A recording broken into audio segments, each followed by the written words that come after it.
It's That's just true. so you can say that in any field. Right. Yeah, you can actually, and it is true. Yeah, Actors, you know, yeah. If you're just doing it for the money, then you can forget about it because it's never going to work. the money comes afterwards. Yeah, Mm. yeah, You got a rep and you got fans, and you're like, this guy knows the business. You yeah. know, I knows Yeah, I what think he's talking about. You know, I think it's the same with any business or any job. You know, you sort of have to do what your bosses want, and if you don't like it, you either leave or they show you the door. So if you're an artist breaking into Marvel and the editor says I want it drawn like this, you're going to have to do it, aren't you? yeah. Which is the sad part of it, and that's what they know. And it's the same with the films. People have spent millions of dollars buying the rights for these films. They're going to want a bit of a say, I would have thought. So money talks, you know. And Yeah, it does, and I think most things get then created by committee, which never works. It just doesn't work at all. yeah, So I remember I was only mentioning this to Helen the other day. A place where I used to work a while back. I was the graphic designer and that kind of creative side. Yeah. We'd have a meeting and I'd suggest a few things that we could do, and nobody'd listen or they would ignore me or talk over me. And then 3 weeks later, one of those other people would walk in with my idea, and it was the best thing since sliced bread. But they didn't remember me bringing it. I have a story about that, and I can't substantiate it, so I can't do names. A guy I know who lives in New York, and I visited him in Brooklyn many years ago, said he had the idea for women judges in Judge Dredd. Mm-hmm. I can't mention his name, and I can't mention the editor he spoke to either because it's not substantiated. But he said, I went to the editor. I said, "How about women as judges in Judge Dredd?" And the editor said, "Not a good idea. Never going to work." 3 months later, Judge Anderson pops up in Judge Dredd. Mm. So it does happen, Glenn. So It was all the time. And it just does. But the current state of comics at the moment, I can't work out it because I'm old, which I am. Or As old as me. Or that's true. 100 and something. Or whether they just are bad. I can't work it out. I've seen a few good things come along, but they're very rare. Or is it just me? And I don't know if Comics Unlimited is going to kind of reflect that or not. How that's going to work, because it is a Comics Unlimited. I think it has a different view, and it has our view. And maybe we'll go on. Sorry, Well, just bringing us back to Comics Unlimited again. What's happened, and I have to admit this because I can't deny it. I was against anything online and things like that. But Dean talked to a few people at the New York Con a few weeks ago, and he said they insisted that we go online. So here we are online. I'm learning to put things online, and it's brilliant. It's fantastic because when I published Crikey, when I took it to the printer, I was £1,000 down immediately without selling one. Yeah. Now I'm nothing down. It's just there. You know what I mean? Well, let me ask you this, because you bring up a really interesting point with the times, the trends and stuff, with obviously the changing technology. What's different? What are fans going to get with Comics Unlimited versus the other online magazines and stuff like that? Well, as far as I know, there isn't another magazine like it.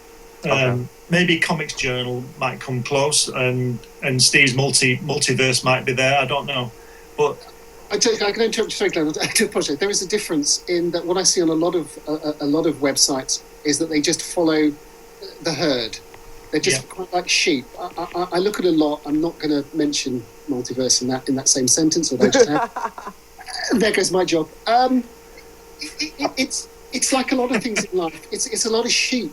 It's about 7 billion of them. Yeah, and they all follow a particular direction. And I'm not saying that we're going to be, or Comics Unlimited would deliberately be, that's not good because it's just not good kind of theory. But it's not about following the herd. It's about trying to give something else that's different.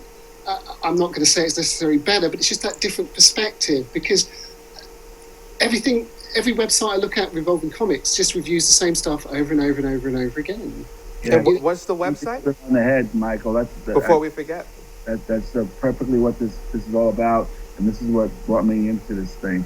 I mean, this Comics Unlimited. Mark my words, got a long run because you got talented people here who are not going to be, well, you know me, you know how, I don't go with the lemmings. No, that's it. Lemmings. That's even better. Go with the Flemings. What is the website Which for Comics Unlimited? Sequentialmedia.com. Okay. All right, guys, write that down. Hang on a second. Sequentialmediapublishing.com. Awesome. Right. That's that. You'll find it on there.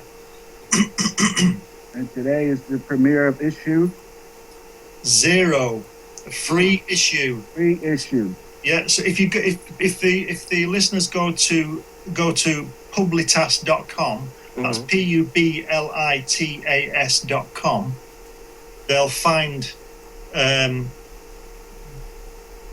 Comics Unlimited free issue on there, just for the first one.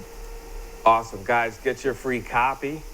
And how long are you going to do this free copies for? Just today? Just. Oh no! This was forever. Yeah. Issue zero will always be there. Oh, nice. So they'll always get an introduction, a nice introduction to everything that they're going to be seeing and experiencing. Yeah, it's about 38 pages. Wow. And the when we get to number 1, which will be in about a month's time, it's 80 pages, and it's $7.50 a shot. Wow. And there's some information in there, subscription. Which for 80 pages, full color, these great articles, $7.50 is a steal. Because if you look at digital comics, I mean, you're getting stuff that ends up in print in a 50-cent box Right. a month, and you're paying $5.99 for that. Right. 30 pages, you're paying $6 for that. And here you're getting 80 pages of great stuff for $7.50. That's amazing. 5 issues, order 5 issues, you got the 6-1 fee. Is that right, Glenn? That's right, yeah. And a sub for 6 issues is $37.50. $37.50 for 6 issues. Now, is that US or pounds? That's US. Okay. Pounds is £25. Gotta ask. Gotta ask those questions.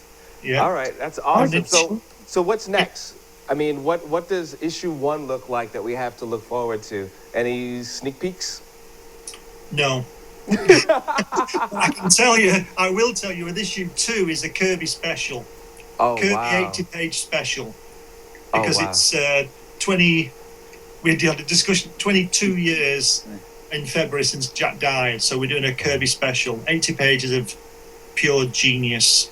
Wow. Is this the one I'm doing the article amazing. for? Yes. It is. Right, so, I'll talk to you later. Sorry, I'm just... Right. No. Talk about it. We want to hear the scoop.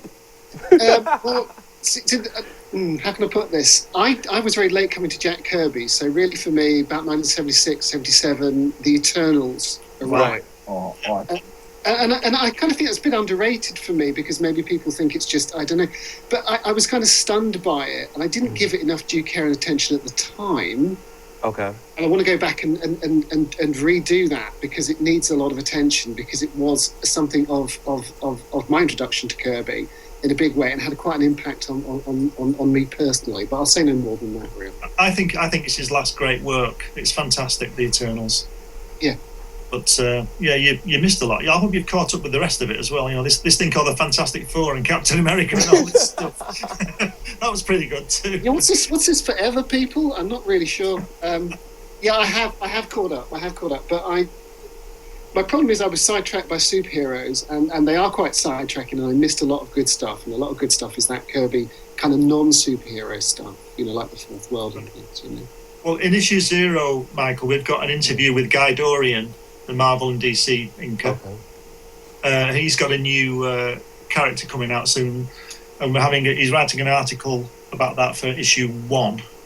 And we're hoping, Dean's hoping to get in touch with Walt Simonson and Joe Staten to come on board and do an article. I'm getting in touch with Pat Mills, who created Judge Dredd in 2000 AD. And a few of the other artists. I'm hoping to get hold of Dave Gibbons, you know, Watchmen. And the peak is I want to get hold of Alan Moore and get him in there. and Give made up. it start with. Send him the comic strip we did. Send him the two-page comic. I think Send he's seen that. send it to him again. So before we That's right. before we go, I want each of you to, if you describe Comics Unlimited in one sentence, what would it be? Dean, you go first. Oh, man. Yeah. It's most. Where do I have enough adjectives? It is the most. I said it before. It's the most splendid labor of love of fans who It's a run-on sentence. I'll be messing with you. who will not accept me for the fans out there. Okay.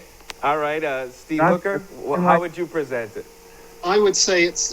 It's not for sheep. It's not for lemmings. It's for people that love comics. Okay. And of course, Glenn Fleming, you gotta top that. I'll top it with, I can't swear, but I'll top it with, it's like nothing you've ever seen before. Nice. Well said. Thank you so much. Again, we'll go from left to right as far as visually from the fans as they can see this live stream. So Dean Palakis, thank you so much. Glenn Fleming, thank you. Thank you. And also Steve Hooker. Thank you. Thank you so much. And I'm Michael. You're watching ECLECTICKA Special Edition. Please support and check out Comics Unlimited. Thanks a lot for watching. See you later. Thank you.